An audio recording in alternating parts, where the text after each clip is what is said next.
Hi friends, this video shows how to fix issue wrong time.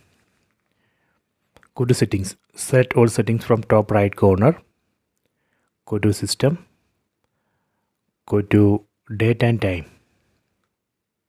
So here I would be showing two methods.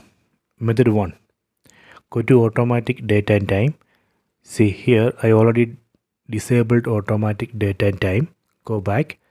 Here we can manually adjust time. Select set time, then we can manually adjust time here. See, this is a method 1.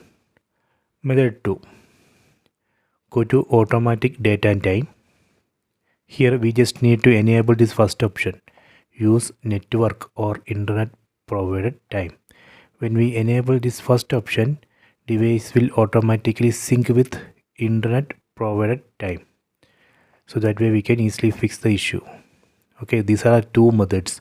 So please try this. I hope you have enjoyed this video. Please subscribe this channel. Please like and share the video.